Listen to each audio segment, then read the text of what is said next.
All right, let's talk about one of the most misunderstood concepts in all of tech: resolution. Seriously.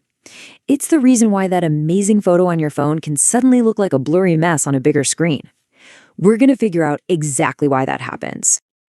I'm sure this has happened to you. You've got this photo on your phone and it looks perfect, super crisp, totally clear, but then you try to show it on your TV or a big monitor, and suddenly it's all soft and kind of pixelated. It's the exact same file, so what gives? To get to the bottom of this, we first have to bust a huge common myth. It's all about a little three-letter acronym that gets thrown around all the time: DPI. You've definitely heard someone say something like, make sure it's a 300 DPI image. So what even is DPI? It stands for dots per inch, and the most important word in that phrase is dots, as in physical little dots of ink. See, DPI is a term that comes from the world of physical printing. It's an instruction that tells a printer how tightly it needs to pack those ink dots onto a piece of paper. And here is the big reveal, the thing you have to remember. When you're looking at an image on a digital screen, your phone, your laptop, whatever, that DPI number means, well, pretty much nothing. It's just a piece of metadata that the screen completely and totally ignores. That's because pixels and dots are just two fundamentally different things. Think of it this way. A digital pixel is an ingredient in a recipe. It's a piece of color data in a file. A printed dot is the finished meal. It's a physical drop of ink on a page. Mixing them up is where all the confusion starts.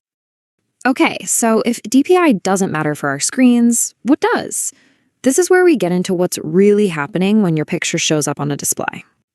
The term you actually need to know is PPI, which stands for pixels per inch. Now this is about screens.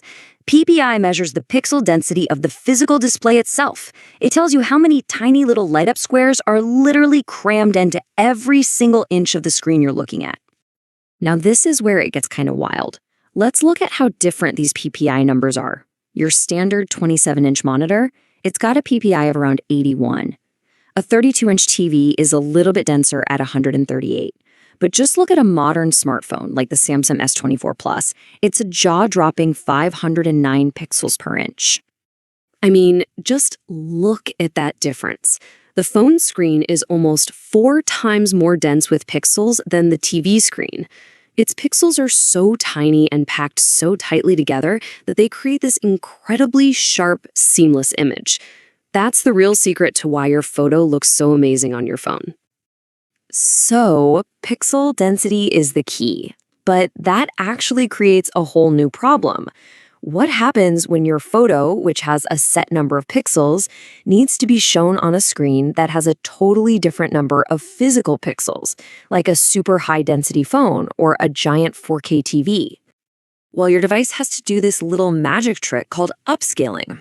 It looks at the pixels in your original photo and then has to literally invent new ones to fill in all the empty spots on the higher resolution screen. It's basically making an educated guess about what color those new pixels should be. And since it's a guess, not the original data, the image can end up looking soft or blurry. Now, this same exact logic applies to video, but it leads to another really interesting question. We've all seen those video quality settings, right? 720p, 1080p, 4K, but the jump in quality between them doesn't always feel the same. You know what I'm talking about. Going from 720p to 1080p, it's an improvement, yeah, but it's not always a wow moment.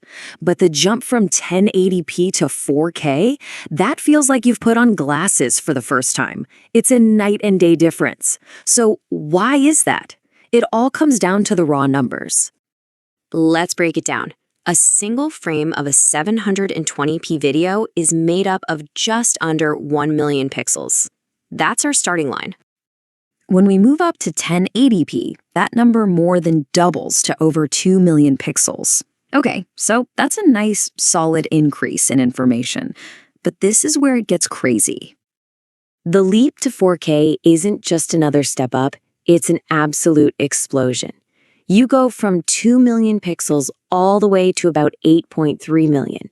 You're not just adding more detail, you are quadrupling the total amount of information from 1080p. It is a truly massive, exponential jump.